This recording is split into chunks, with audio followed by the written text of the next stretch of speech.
This is what happens when you take a black veteran's silence as his weakness. The park was alive with the lazy hum of a late summer afternoon. Golden sunlight filtered through the canopy of oak trees, dappling the ground in patches of warmth and shadow. Children laughed as they chased each other around the playground, their voices mingling with the distant chirping of sparrows. A gentle breeze carried the faint scent of freshly cut grass, masking the occasional waft of cigarette smoke from a nearby bench.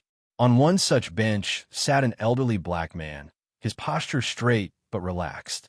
He wore a faded denim jacket over a plain white t-shirt, its fabric stretched taut across broad shoulders that spoke of years spent laboring under weight far heavier than mere physical burdens.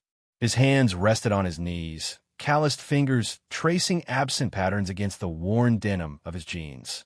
A Vietnam veteran baseball cap shaded his face, though it couldn't hide the deep lines etched into his skin, lines that told stories no one seemed eager to hear anymore. A group of teenagers lounged not far away, sprawled across the picnic tables like predators marking territory. Their loud banter filled the air, punctuated by bursts of laughter that bordered on mockery. They hadn't noticed him yet, or perhaps they had, but dismissed him as just another old man enjoying the quiet.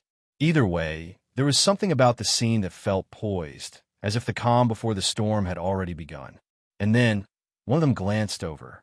The teenager who glanced over nudged his friend, jerking his chin toward the old man. "Yo, check out Grandpa over there," he sneered, his voice loud enough to carry. The group turned their heads in unison, eyes landing on the man with the worn cap. "What's up with the getup? Looks like he just crawled out of some history book." Another chimed in, laughing. His tone dripped with mockery, laced with an edge of disdain that wasn't hard to miss. One of them, a lanky kid with a hoodie pulled low over his face, stood up and sauntered closer, hands shoved into his pockets. He stopped a few feet away from the bench, staring down at the man with a smirk. "Hey, old-timer," he called out, his voice dripping with false sweetness. "You lost? Or are you just here to remind us how things used to be before people like you got too comfortable?" The man didn't flinch. He didn't even look up. Instead, his fingers continued tracing idle patterns on his knee, as though the boy's words were no more significant than the rustling leaves above. "Yo, maybe he thinks he's still back in the 60s. Another teen shouted from the table, earning guffaws from the group. "But he misses those segregated water fountains." The comment hung heavy in the air, sharp and deliberate. It was clear they weren't just teasing. They were probing, testing, trying to provoke a reaction. But the man remained still, his calm demeanor only fueling their audacity. "Come on, Gramps," the lanky boy pressed, stepping closer. "Don't tell me you're scared of a couple of white kids." For now, silence reigned, but the tension crackled like dry twigs waiting to ignite. The lanky boy leaned in closer, his shadow falling over the man like a dark cloud. "What's wrong, old man? Cat got your tongue? Or are you just used to keeping quiet when white folks talk?" His voice was sharp, edged with cruelty that cut through the park's peaceful ambience. The group behind him erupted into laughter again, their jeers bouncing off the trees, shattering the serenity. One of them stood up and mimicked a serval bow, exaggerating it for effect. "Yes, massa. Whatever you say, massa," he mocked, his tone dripping with venomous sarcasm. Another threw an empty soda can toward the bench, missing intentionally, but making sure it clattered loudly enough to startle nearby birds into flight. Still, the man didn't move. His hands stilled momentarily, then resumed their quiet rhythm against his knee. But something shifted. His jaw tightened ever so slightly, a flicker of emotion beneath the surface. "Man, this guy's boring," one of the teens groaned, though his grin suggested otherwise. "Probably doesn't even know what we're saying. But he's too dumb to understand." "Oh, I think he understands," the lanky boy shot back, stepping even closer until he loomed directly over the seated figure. He crouched down now, bringing himself on level with the man, his breath hot and taunting. "You hear me, huh? You hear every word. So why don't you say something? Or are you just another scared black dude who knows his place?" A few bystanders nearby glanced over, uneasy but silent. An older woman, clutching her purse, quickened her pace, avoiding the scene altogether. A jogger slowed for a moment, frowned, then shook his head and kept moving. No one intervened. The tension thickened, pressing down on everyone present, even those pretending not to notice. And yet, the man remained unmoved, his silence somehow more unsettling than any retort could have been. "Come on, old man," the teen hissed, his bravado wavering slightly at the lack of response. "Say something. Anything. Or are you just going to sit there like some statue nobody cares about anymore?" But the man said nothing. For now. The lanky boy straightened up, frustration creeping into his voice. "You think you're better than us, huh? Sitting there all quiet like you're some kind of saint." He kicked at the dirt near the man's feet, sending a small plume of dust swirling into the air. The action drew snickers from his friends, but their laughter felt forced now, like they were egging him on because they weren't sure what else to do. "Maybe he thinks he's above answering to white people." Another chimed in, his tone sharper this time, less playful and more biting. "Like we owe him something just cause of what color he is." The group closed in slightly, forming a loose semicircle around the bench. Their body language shifted, shoulders squared, heads tilted forward, eyes gleaming with a mix of arrogance and unease. They were pushing harder now, trying to break him, not just with words, but with proximity, with numbers, with the weight of their collective disdain. You ever notice how these old black guys always act like they've got some kind of secret? One of them muttered, loud enough for the man to hear, like they think they're smarter than everybody else. "Nah, man," another countered, smirking. "He's probably just scared. Look at him, sitting there all stiff. Bet he remembers what happens when people like him talk back." The jab landed with cruel precision, heavy with implications about a past rife with violence and oppression. The man's fingers paused again on his knee, then curled slowly into a loose fist. His breathing remained steady, but there was a subtle shift in his posture, a straightening of his spine, an almost imperceptible lift of his chin. The lanky boy noticed it too. For a split second, his bravado faltered, and he took half a step back before catching himself. "What's wrong, old man? You mad? You want to say something now?" Still, no response. Just that unshakable calm, radiating off him like heat waves rising from asphalt. It unnerved them. The silence wasn't passive. It was powerful, deliberate, and it made them angrier. "Come on, dude," one of them muttered under his breath, glancing nervously at the growing crowd of onlookers who had begun to gather at a distance. "This isn't fun anymore." But the lanky boy wasn't ready to back down. Not yet. Not until he got what he wanted, a reaction. The lanky boy leaned in again, his face inches from the man's. "You hear me, old man? Or are you deaf too?" His voice cracked slightly, betraying the first hint of doubt beneath his bravado.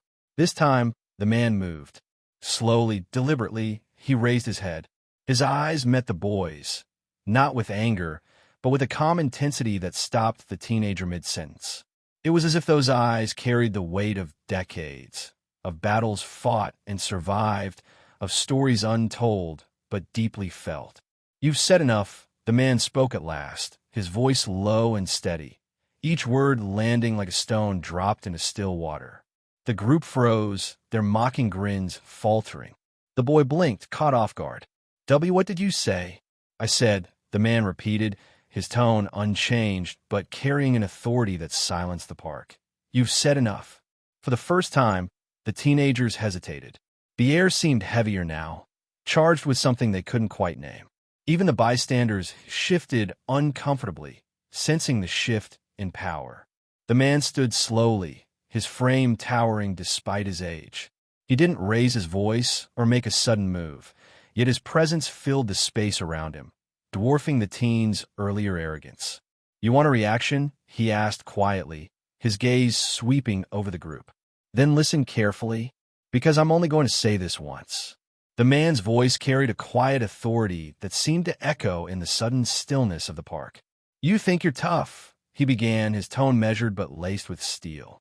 "You think because you're young, because there are more of you, because your skin is lighter, that give you the right to mock me, to belittle me." He took a step forward, his posture unwavering. The teenagers instinctively shuffled back, their earlier bravado crumbling under the weight of his presence. "Let me tell you something about fear," he continued, his words deliberate, each syllable landing like a hammer strike. "I faced men who looked at me the way you're looking at me now. Men who thought they were better than me because of the color of my skin. Men who didn't hesitate to use fists, boots, or worse to remind me of my place." His gaze locked onto the lanky boy, who swallowed hard, his Adam's apple bobbing nervously. "But I wasn't afraid of them. Do you know why?" He paused, letting the question hang in the air before answering himself. "Because I'd already seen worse. I served in Vietnam, boy. I watched friends die beside me. Good men, black and white alike, while people back home spat on us for having the courage to wear this uniform." He tapped the faded emblem on his cap, his fingers trembling not from weakness, but from memory. "So don't stand there and lecture me about fear. Don't presume to judge what I've endured or what I'm capable of enduring. You have no idea what it means to carry the scars of a war fought both overseas and here, on soil that should have been mine as much as yours." The group was silent now, their earlier mockery replaced by unease. One of them shifted awkwardly, muttering, "We were just messing around." "Messing around?" The man cut in sharply, though his voice never rose above a firm, controlled pitch. "Is that what you call it? Because I'll tell you this. If your father or grandfather had said the things you're saying now 50 years ago, I might not be standing here today. And if I were, it wouldn't be by choice." His words hung heavy in the air, forcing the teenagers and the bystanders to confront the reality behind them. For the first time, the lanky boy dropped his gaze, unable to meet the man's eyes. The man took another step closer, his shadow falling over the group like an unshakable force. "You think this is a game?" he asked, his voice cutting through the silence like a blade. "You think words don't leave scars? That mockery doesn't cut deeper than any knife?" He pointed a finger at the lanky boy, who flinched visibly. "I see you," the man said, his tone softer now, but no less powerful. "I see the anger in you, the need to feel big by making someone else feel small. But let me tell you something, hate doesn't make you strong. It makes you weak. And one day, that weakness will catch up with you." The boy's friends exchanged uneasy glances, their earlier bravado completely evaporated. One of them muttered under his breath, "Man, we should just go," but the man heard it. "No," he said firmly, turning his gaze to the group. "You don't get to walk away without understanding what you've done here today. You disrespected me, not because of who I am, but because of who you are. And until you change that, you'll carry this moment with you. A wake you can't outrun." His words seemed to press down on them, each syllable heavier than the last. The lanky boy's hands trembled slightly as he shoved them deeper into his pockets, his shoulders hunching as if trying to shrink himself out of sight. "You want respect?" the man continued, his voice steady. "Then earn it. Start by respecting others, even those you don't understand. Especially those you don't understand." For the first time, the teenagers looked not just ashamed, but afraid, not of violence, but of the truth in his words. The man stepped back, breaking the intensity of his stance. He exhaled slowly, as if releasing not just his own tension, but also the weight of the moment itself. "I'm not here to punish you," he said, his voice softer now, almost weary. "But I am here to teach you something, if you're willing to learn." The lanky boy stared at the ground, his earlier defiance replaced by a quiet, simmering shame. His friends shuffled awkwardly, avoiding eye contact with both the man and each other. One of them muttered an almost inaudible sorry, though it was unclear whether it was directed at the man or simply into the void. "You don't have to like me," the man continued, addressing the group but focusing on the boy. "You don't even have to agree with me. But what you do need to understand is this. Respect isn't given because of age, race, or anything else. It's earned through actions, yours and mine.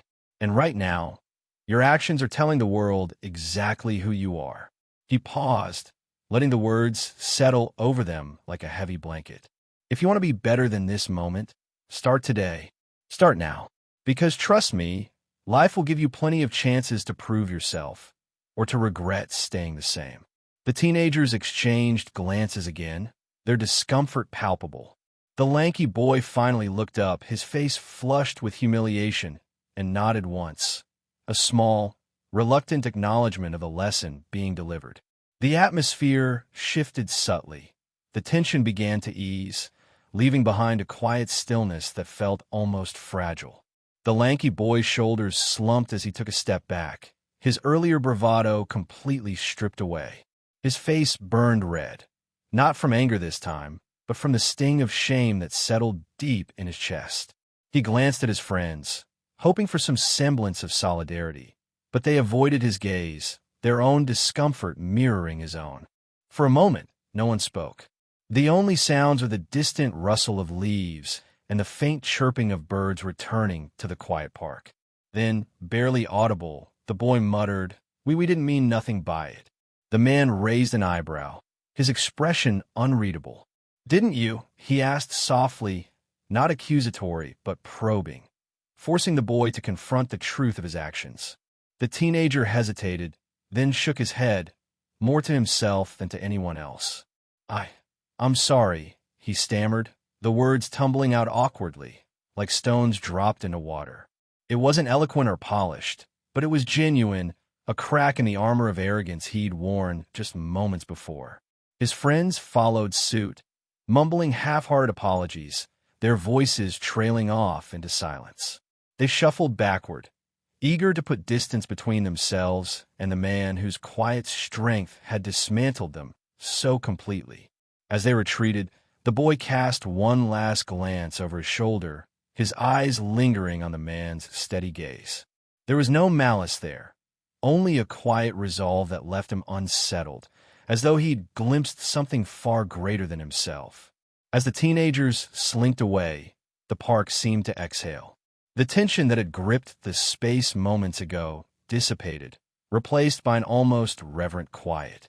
Bystanders who had watched silently began to stir, some nodding approvingly at the man, others exchanging murmurs of admiration or reflection.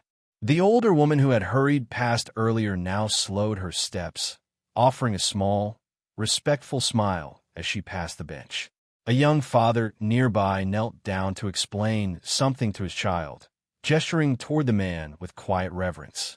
The veteran returned to his seat, his posture unchanged but now imbued with a quiet dignity that commanded respect. He didn't seek acknowledgement or applause.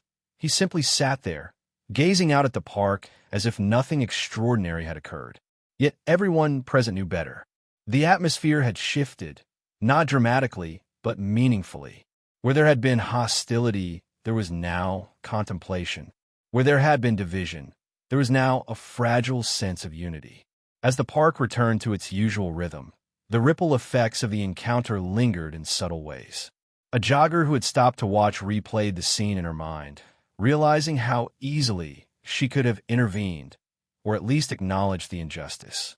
She resolved silently to speak up next time, rather than remain a passive observer.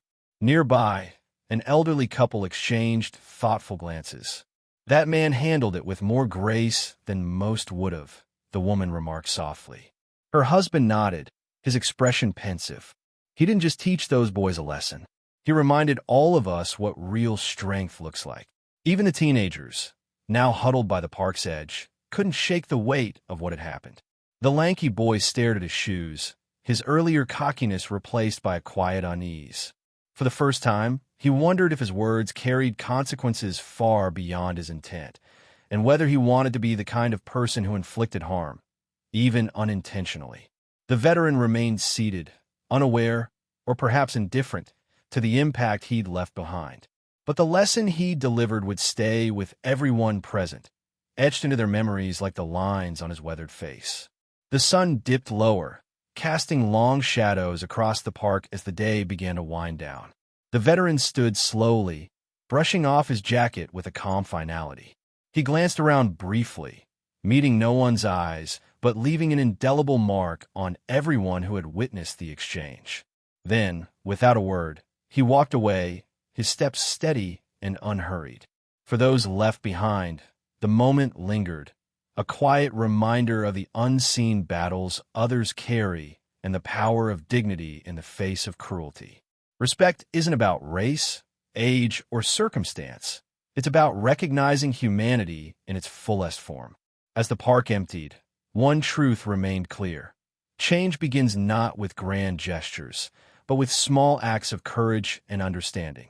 And sometimes, all it takes is one person standing firm to remind us of what truly matters. Have you ever experienced a moment where someone crossed a line you couldn't ignore? Share your experiences and how you dealt with the situation in the comments. If you enjoyed this and want more content on inspiring Black Stories channel like this, please like, subscribe, and hit the notification bell. Thanks for watching, and remember, your strength is greater than you think.